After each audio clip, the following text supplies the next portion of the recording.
మహానాడు ఎట్టకేలకు కడప వేదికగా నిర్వహించినటువంటి మహానాడు గ్రాండ్ సక్సెస్ అయిందనే చెప్పుకోవాలి. అయితే మహానాడు జరిగినటువంటి కడప పరిసర ప్రాంతాల్లో వైఎస్ఆర్ విగ్రహానికి తెలుగుదేశం పార్టీ జెండాలు అలంకరించినటువంటి నేపథ్యంలో ఆ జెండాలన్నీ కూడా తొలగించినటువంటి దానికి సంబంధించి ఎవరైతే దాంట్లో ప్రధానంగా ఉన్నారో అవినాష్ రెడ్డి పిఏ రాఘవరెడ్డి మీద, అదేవిధంగా పులివెందుల మున్సిపల్ చైర్మన్ అయినటువంటి వరప్రసాద్తో పాటు 15 మంది మీద కేసులు నమోదవడం జరిగింది. మొత్తంగా ఇదే అంశానికి సంబంధించి మరిన్ని విషయాలు తెలుస్తున్నాం. మనతో ఉన్నారు senior journalist doctor Kanakadurga Vadlamani గారు. మేడం నమస్కారం అండి. నమస్తే అండి. మేడం, మనం చూసాం మహానాడులో కడప ఎంత అంగరంగ వైభవంగా జరిగిందో.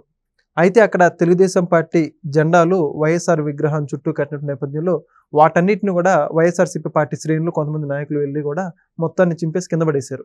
దానికి సంబంధించి వాళ్ళందరి మీద కేసులు నమోదు చేశారు. దీనికి సంబంధించి మీకు అభిప్రాయం ఏంటి? ముందు అసలు అంటే జగన్మోహన్ రెడ్డిలో ఉండే అసహనం వాళ్ళ పార్టీ వాళ్ళలో కూడా ఉందా అంటే ఆయన ఏది భరించలేరు. జగన్మోహన్ రెడ్డికి ఉండే మైనస్ ఏంటంటే ఎవరన్నా బాగున్నా, చెల్లెలు లాంటి వాళ్ళు పసుపు చీర కట్టుకున్నా ఆయన భరించలేడు కదా. అందుకని అదే వాళ్ళ కార్యకర్తల్లో కావచ్చు, లేదు వాళ్ళ పార్టీకి సంబంధించిన వాళ్ళలో కావచ్చు ప్రతిఫలిస్తోందా, అందుకు ప్రతీకగానే ఇది జరిగిందా ఈ చర్య. అంటే ఇప్పుడు మీరు జెండాలు చింపేసినంత మాత్రాన పార్టీ ఏమైపోదుగా, పార్టీ ప్రతిష్ట ఎక్కడికి వెళ్ళిపోదు, ప్రజలేమి ఆ పార్టీని కాదనుకోరు. ఇప్పుడు నిన్న లక్ష్మీభారతి లాంటి వాళ్ళు మాట్లాడారు మహానాడు మీద. ఎంత హాస్యాస్పదంగా ఉందంటేనండి, అసలు లక్ష్మీభారతి లాంటి వాళ్ళు ఈ పార్టీకి ఏం చేయాలంటే, ఒక 30 ఏళ్ళుగా ఆవిడ అంటే ఎన్టీ రామారావు గారు చనిపోయాక ఇన్ని సంవత్సరాల్లో ఆయన ఆత్మని క్షోభ పెడుతూ ఆఖరికి 102వ జన్మదినం రోజు కూడా ఆవిడ వేరే పార్టీలో ఉండి ఒక నీలం రంగు చీర కట్టుకుని, మీరు గమనిస్తే యాంబియన్స్ కూడా నీలం రంగే, ఎన్టీ రామారావు గారి గురించి మాట్లాడుతుంది, ఎన్టీ రామారావు గారి కుటుంబం గురించి మాట్లాడుతుంది. తర్వాత ఈ మహానాడు ఒక అట్టర్ ఫ్లాప్ అంటుంది. అసలు ఆవిడకి ఏం తెలుసండి? ఆవిడ ఎన్టీ రామారావు గారితో ఎన్ని సంవత్సరాలు ఉన్నారండి? హార్డ్లీ ఓ 2 ఏళ్ళు ఉన్నారు, మహా అయితే 3 ఏళ్ళు ఉన్నారా? పార్టీ ఎప్పుడు పుట్టిందండి? అంతకుముందు ఒక 10 సంవత్సరాల క్రితం పుట్టింది. మీకు సంబంధం లేదు. 83లో ఏం జరిగిందో ఈవిడెలా చెప్తారు? ఈవిడ అప్పుడు లేరు కదా అక్కడ. ఎన్టీ రామారావు గారు ఏంటో ఆవిడకి తెలియదు కదా. ఇప్పుడు ఎన్టీ రామారావు గారి మనస్థితి ఈవిడతో ఉన్నప్పుడు ఒక మనిషి స్టెరాయిడ్స్ వాడితే ఆ మనిషి మారిపోరా? శారీరకంగా వీక్ అయిపోరా? సో ఆయన అలా అయిపోయారు. మీకు తెలుసో లేదో, స్టెరాయిడ్స్ ఇస్తే మనిషికి వినికిడి లోపం వస్తుంది, బుద్ధి మందగిస్తుంది, జ్ఞాపక శక్తి తగ్గిపోతుంది. ఎందుకంటే నేను మా చుట్టాల్లో చూశాను, నేను అందుకని చెప్తున్నా. కాబట్టి ఎన్టీ రామారావు గారు చంద్రబాబు నాయుడిని ఏ రోజు కూడా పొగడలేదు, ఆయన తిడుతూనే ఉన్నాడు అంటే ఆయన మనస్థితి ఆ రోజు అట్లా ఉంది. దానికి కారణం లక్ష్మీభారతి గారు. అంటే నేను ఇవన్నీ ఎందుకు చెప్తున్నానంటే, మహానాడు గురించి ఆవిడ మాట్లాడారు కాబట్టి, మహానాడు కోసం కట్టిన జెండాలని ఇవాళ ఒక రవీందర్ కావచ్చు, మరొకరు వరప్రసాద్ కావచ్చు, వీళ్ళందరూ దగ్గరుండి చింపించారు కాబట్టి మనం మాట్లాడుతున్నాం. అంటే నేను లక్ష్మీభారతిని ఎందుకు చెప్తున్నానంటేనండి, ఆవిడ చదువుకున్న వ్యక్తి, కనీసం ఎప్పటికైనా కనీస జ్ఞానంతో ఆవిడ, వీళ్ళందరూ అజ్ఞానులు, అసలు లోకేష్ ఒక వేస్టు, మరొకడు ఒక వేస్టు, నీకేం తెలుసని మాట్లాడతావమ్మా నువ్వు? మీరు ఒక పెద్ద మనిషి అనుకుందాం, వయసులో పెద్ద ఆవిడ అన్ని రకాలుగా చదువుకుంది, అందులో విజ్ఞత ఉంది, ఇవ్వడం కాదని అన్నాం. కానీ చదువు అంతా ఏమైపోయింది అసలు? How can you judge? అసలు జగన్మోహన్ రెడ్డి లాంటి గొప్ప వ్యక్తి ఏంటో సంక్షేమాలు ఇచ్చాట ఆయన తీసుకొచ్చిన ఫ్యాక్టరీలన్నీ కూడా వీళ్ళు అక్కడ దాని ముందు నిల్చుని వీళ్ళు ఫోటోలు తీసుకుని ఇది మేము తీసుకొచ్చామని చెప్తున్నారు. మరి జగన్మోహన్ రెడ్డి అన్ని ఫ్యాక్టరీలు తీసుకొచ్చి అన్ని ఉద్యోగాలు ఇస్తే మరి ఎందుకు ఓడిపోయాడు 2024లో? దానికి సమాధానం కూడా చెప్పాలి కదా ఈవిడ. ఇప్పుడు లక్ష్మీపార్వతి లాంటి గొప్ప వ్యక్తుల్ని పార్టీలో చేర్చుకున్నందుకు ఆ పార్టీ ఎంత ఉన్నత స్థానానికి వెళ్ళాలి, మరి ఎందుకు అధపాతాళానికి వెళ్ళిపోయింది? నువ్వు షర్మిల గురించి, షర్మిలను తిట్టినప్పుడు ఎందుకు మాట్లాడలేదు? మీలాంటి వాళ్ళు మాట్లాడాలి కదా. ఎందుకు చెప్తున్నా అంటేనండి, ఇవాళ పార్టీ జెండాలు మీరు చింపేస్తే తెలుగుదేశానికి వచ్చే నష్టం ఏమీ లేదు. అంటే మీ అసూయ, మీ ఆక్రోశం మీ ఏమనాలి అసహనం, భరించలేనితనం, ఇవన్నీ కనిపిస్తున్నాయి అందులో. కట్టుకోండి మాకేంటి, మా పార్టీకి ఏమీ జరగదని మీరు ధైర్యంగా ఉండాలి. అవునా?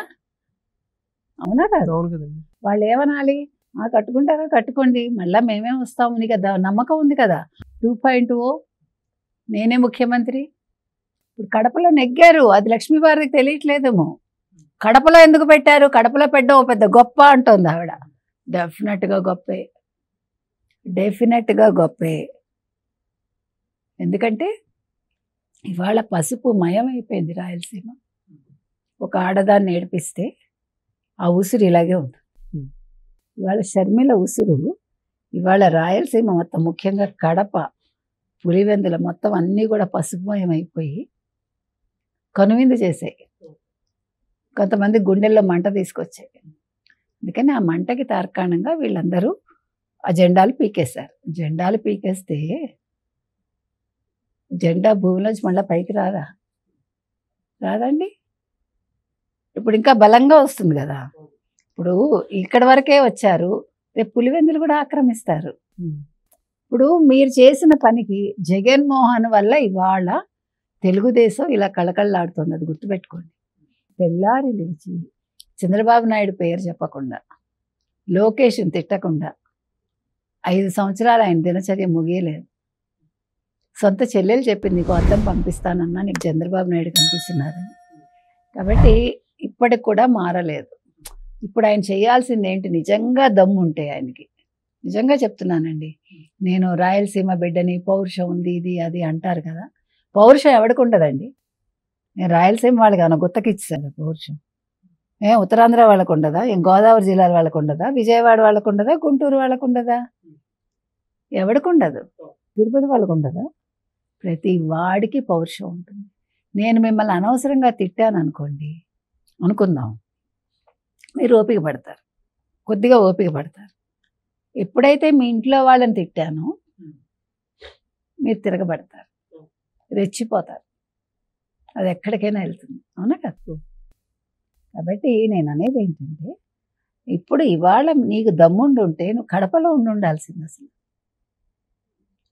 కడపకి వెళ్ళాలి కదా జగన్మోహన్ రెడ్డి, నీ పులివెందులు అది. నువ్వు పులివెందులకు వెళ్ళి అసలు నిన్న ఒక మినీ మహానాడు నిర్వహించాల్సింది, లేదు కార్యకర్తలను పిలిచి మాట్లాడాల్సింది, బాగుండేది కదా. 3 రోజులు ఆయన అక్కడే ఉండి తిష్ట వేసుకుని, సరే మీరు వస్తారా రండి, నాకేం భయం, నేను నా కార్యకర్తలతో మాట్లాడుకుంటా, నా నాయకులతో మాట్లాడుకుంటానని మాట్లాడుకోవాల్సింది కదా. మరి ఎందుకు చేయలేదు? మరి అంత పౌరుషం ఉంది కదా, మామూలు పౌరుషం అది. సింహం సింగిల్గానే వస్తుంది అన్ని వాళ్ళ డైలాగ్స్ కదా, ఎలివేషన్లో. అందుకని ఇవాళ వీళ్ళందరినీ అరెస్ట్ చేశారండి, ఒక 15 మందిని. అంటే మీరు అడగచ్చు, అరెస్ట్ చేయడం తప్ప ఒప్ప అని. ఎవడు తప్పు చేసినా తప్పే. ఒకవేళ తెలుగుదేశం వాళ్ళు వేరే వాళ్ళు చింపేసినా తప్పే, నేను అది కూడా చెప్తాను. జనసేన వాళ్ళు చింపేసినా తప్పే, బీజేపీ వాళ్ళు చింపేసినా తప్పే. కక్షలు కార్పణ్యాలు వద్దండి. ఇప్పుడు అందరిది అన్నీను, నిన్న కూడా మనం మాట్లాడుకున్నాం. ఇప్పుడు కామన్ ఏరియా ఉంటుందండి, కామన్ ఏరియా ప్రతి ఒక్కడికి సొంతమే, అది ఏ ఊరైనా సరే. ఇప్పుడు కుప్పంలో వెళ్ళి వీళ్ళు సభ పెట్టుకుంటే ఎవడు కాదండు, because they have a right. ఒక పార్టీ పరంగా వాళ్ళు సభ పెట్టుకుంటారు. ఇప్పుడు చంద్రబాబు నాయుడు గారు ఇంట్లోకి వెళ్ళి పెట్టుకుంటే తప్పు, కానీ కుప్పంలో బయట ఎక్కడైనా పెట్టుకుంటే తప్పెందుకు అవుతుంది? అలాగే వీళ్ళు పెట్టుకున్నారు. ఇప్పుడు ఎవడింటికి వెళ్ళలేదుగా. ఇప్పుడు నీ ఇంట్లోకి వచ్చేసి అయ్యో ఇది నా ఇల్లు, లేకపోతే ఇది మా తెలుగుదేశం కార్యాలయం చేస్తామంటే తప్పు, లేదు నీ ఇంటికి మేము జెండాలు కడతామంటే తప్పు. ఎక్కడో కట్టుకున్నారు, మీ నాన్నగారి విగ్రహం మూసుకుపోయింది. అంతకుముందు ఎన్టీ రామారావు గారి విగ్రహాలకు కూడా మీరు మీ వైసీపీ జెండాలు కట్టారు కదా, మీకు ఒప్పైంది, ఇప్పుడు తప్పెందుకు అయింది? కాబట్టి మీకు ముందు మీరు నేర్చుకోవాల్సింది ఏంటంటే, ఇంకా రావడం కష్టం అయినా మళ్ళీ ఇంకోసారి చెప్తున్నాం వాళ్ళకి, మీరు ముందు జెలసీ మానేసేయండి. పక్క పార్టీ బాగుందని ఏడుపు మానేసి, మనం ఏం చేయాలి, మన పార్టీని ఎలా పునరుద్ధరించుకోవాలి, ఇప్పుడు ఫండ్స్ లేవు, పార్టీ నడపలేకపోతున్నాను, ఈ పార్టీ పగ్గాలు ఎవరికి ఇవ్వాలి, అసలు ఈ పార్టీ బతికి బట్టగడుతుందా, ఇప్పుడు నేను ఏం చేయాలి, నియోజకవర్గాల్లోకి వెళ్ళగలనా, ప్రజలు నన్ను ఆదరిస్తారా, ఇప్పుడు ఎవరిని నేను పరామర్శకు వెళ్ళలేకపోతున్నాను కదా. ఇప్పుడు ఎవరిని పరామర్శించట్లే కదా. ఇప్పుడు ఇంతమంది రెడ్లు పాపం ఉన్నారు కదా అక్కడ మద్యం స్కామ్లో. ఆయన వెళ్ళగలుగుతున్నాడా? కాబట్టి ఇప్పుడు మనం చెప్పేది ఏంటంటే వీళ్ళందరూ కూడా ముందు అంటే వైసీపీ వాళ్ళు నేర్చుకోవాల్సింది, ఓకే మహానాడు చేసుకున్నారా చేసుకోండి, మాకేం భయం అని ఉండాలి. కానీ మీరు మా గడ్డ మీద మహానాడు ఎలా చేస్తారంటే చేసి చూపించారు. మీరెవరు కూడా నెగ్గరు, లోకేష్ వేస్ట్, చంద్రబాబు నాయుడు కుప్పంలో గెలవడు అన్నారు, గెలిచి చూపించారు. లోకేష్కి ఏవి రాదు అంది లక్ష్మీపార్వతి, అన్నీ వచ్చి నిరూపించుకుంటున్నాడు. కాబట్టి కళ్ళు తెరుచుకుని చెవులు నిక్కబడుచుకుని మీరు చూడండి, వినండి. What is Telugu Desam, what is Lokesh, what is Chandrababu Naidu అనేది తెలుసుకోండి. కాబట్టి జెండా రంగు చూసి భయపడకండి, చీరల రంగు చూసి మనిషిని వ్యక్తిత్వ హననం చేయకండి. దానివల్ల నష్టపోయేది వైసీపీ వాళ్ళే. Thank you. Please subscribe to Leo News for more videos.